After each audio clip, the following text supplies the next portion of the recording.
Hello, welcome. Today we'll be discussing indices. Now the index form can simply be mentioned or called powers.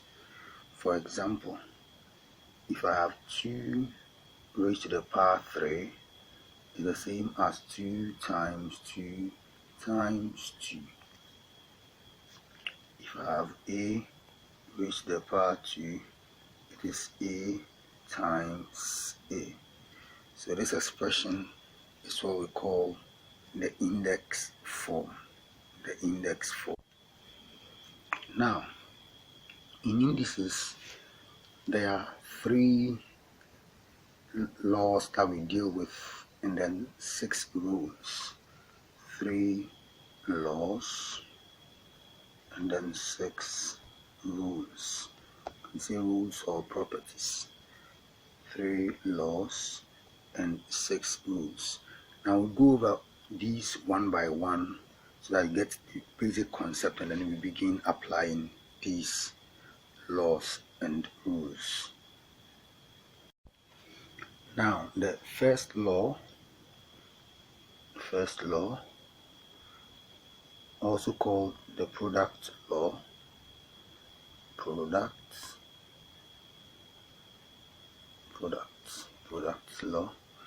talks basically about multiplication. So for example, if I have a times a squared, what happens is the powers are added. So for the first number, there's no power there, or we consider it as 1, and then for the second power there is 2 there. So this will become a raised to the power 1 plus 2, where 1 is the power for the first number, which we don't write, and then 2 the power for the second number, so that we'll have a raised to the power 3. If you have 2 raised to the power 5 times 2 raised to the power negative 2, then that will be equal to 2 raised to the power the 5, and then plus the second power, which is negative 2. That will be 2 raised to the power. Now 5 plus negative 2 is positive 3. So this will be the outcome. So this is the product law, or the first law of indices. Now the second law, that is law 2, is also called the quotient. Now when you hear quotient, what comes to mind is multiplication. So the quotient law. Now just like we did in the first one, in this one, because it is division, the outcome would be a subtraction. So for example, you have a raised to the power 3 divided by a raised to the power 2. Because you are doing the division sign, to become a raised to the power 3 minus 2. A raised to the power 3 minus 2, where 3 minus 2 is 1. So you'll have a raised to the power 1, which will still give us a. So this is the quotient law, or the second law. Let's try another example of this, still of the quotient. If I have 3 raised to the power negative 6 divided by 3 raised to the power negative 9, this will result in 3 raised to the power negative 6 minus negative 9. Now this will become 3 raised to the power negative 6, that is 6. Now because it's minus negative 9, it will become plus. It will become minus 6 plus 9. Please watch that carefully. The sign over here was minus, sign over here too was negative. So the negative here and then the negative there, minus negative 9 becomes the plus. So minus 6 plus 9 is positive 3. So the outcome to be 3 raised to the power 3. So this is the Kushon law, the second law of indices. Now we talk about the third law, law 3, the third law of indices. Now in this one, for example, if you have a raised to the power 3 and then the whole thing is raised to the power 2, that's a double power, then the outcome will be a raised to the power 3 times 2, where the bracket is showing the times. This will become a raised to the power 3 times 2 is 6. So a raised to the power 6. That is for the third law. Now as a review, our law 1 simply can be written as a raised to the power m times a raised to the power n is equal to a raised to the power m plus n. We agree that for the first one, once there's multiplication, you add the powers. And then the second one, a raised to the power m, the quotient, so divided by a raised to the power n, results in a raised to the power m minus n. And the third law we discussed was a raised to the power m, then at the same time raised to the power another letter n. That will become a raised to the power m n. So this is a summary of the three laws that we just discussed. Now we'll move on to the 6 properties. The 6 properties. Now the 6 properties. The 6 properties or rules. The 6 properties, properties or rules. Now the first one is what we call the zero index. The zero index. Now don't be consumed by the terminology, the zero index. Simply we are saying that any number raised to the power 0, example a raised to the power 0 is equal to 1. If you have 7 raised to the power 0 is equal to 1. If you have 2000 raised to the power 0, it is still equal to 1. So there's a property called the zero index.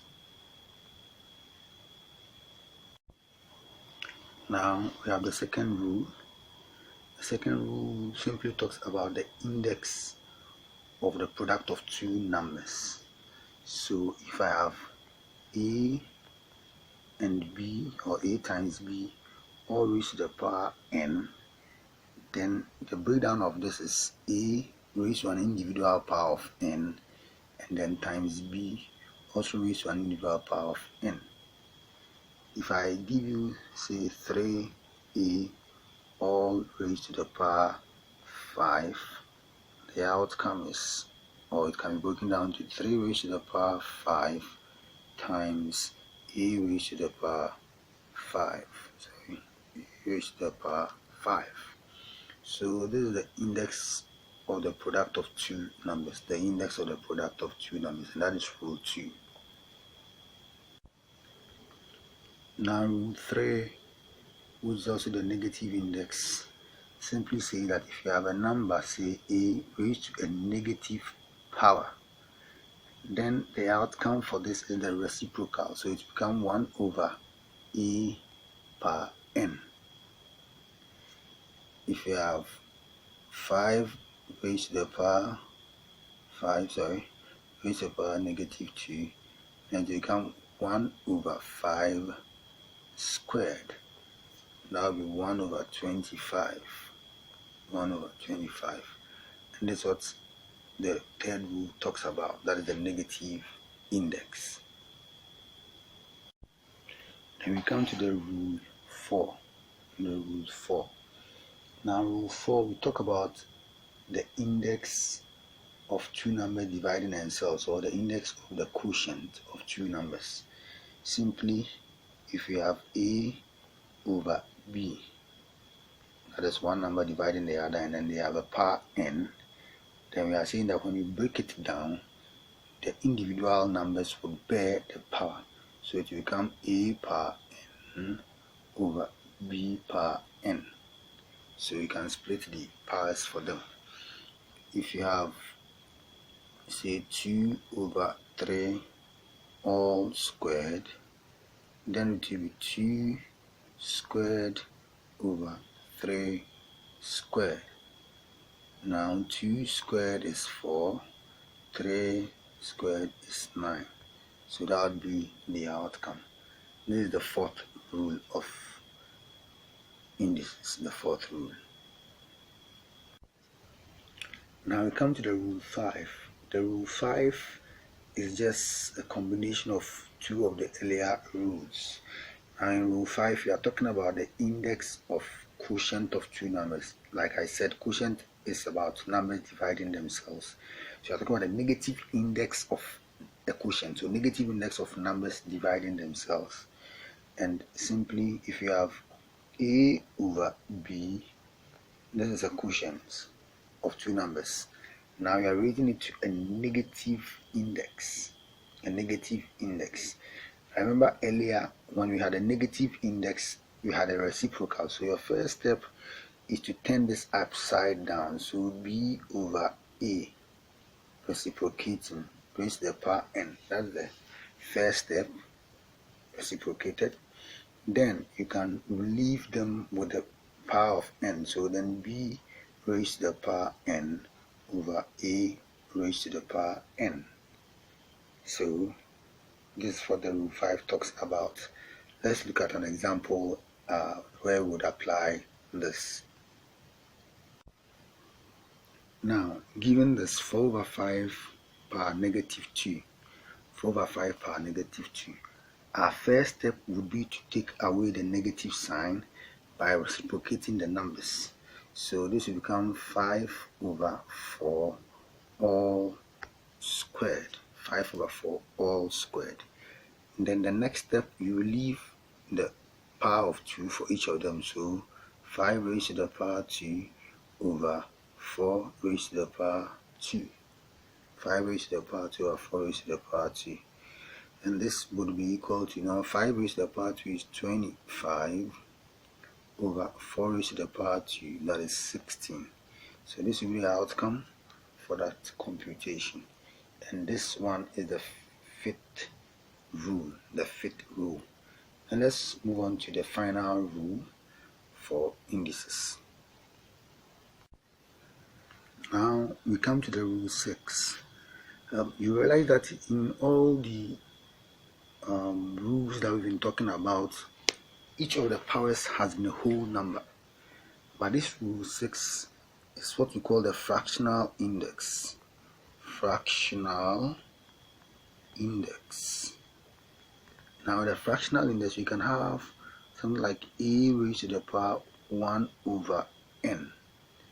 A raised to the power 1 over n. Now with the fractional index, if you are given a raised to the power 1 over n, it can be rewritten as the nth power of a. The nth power of a. A typical example is what we usually know. A raised to the power half is the square root of a. Now you see where the n is, that is where the 2 is. So appropriately we'll put the 2 over here. But in maths, we do not put the 2 over there. Since it's the first root that we talk about, we do not put the 2 there. So this appropriately should be the square root of a. Now if you are given, say, 8 raised to the power 1 over 3, this can be rewritten as the cube root of 8. The cube root of 8. Now this can be solved further. Now, like you know, 8 can be rewritten as 2 times 2, which is 4, and then times 2, which is 8. So in effect, this is the same as the cube root of 2 raised to the power 3. Now, if you have the cube root of a number, that's 2, cube of a number, and that number is raised to the power 3, then this can cancel out that. The cube root and the 3 can cancel out to give you 2. Now I would redo this one in another form so that you get why the answer is 2. So let's look at that. Okay, so let's do a quick recap. The first one, we said that any number raised to the power 0 is 1. Now in the second one, we said that if you have two numbers multiplying themselves and they are raised to one singular power, then the outcome of this can be a n, or would be a n and then b n. And then the third one, we say that if you have the negative power, a raised to the power negative n, then this is the reciprocal, a 1 over a raised to the power n. That's the negative index, or the negative power. We go to the fourth one, and the fourth one talks about when a quotient, that is one number divided by another, they both have a singular power. Then the outcome of this would be a raised to the power n over b raised to the power n. So they will share the power, and each of them would have its own portion of the power. Now the other one also looks like this, but in this instance the power is negative, so negative n. So in this case, because we learned about the reciprocating when there's a negative power, our first step is to write b over a. So that will be raised to the power n. b over a, that's raised to the power n. And then finally we share the power for them, so it will be b n over a n, p power n over a power n. Then move on to the final one, that is the fractional index. The fractional index, that is when the power is a fraction. So if you have a raised to the power 1 over 3, this will become the cube root of a.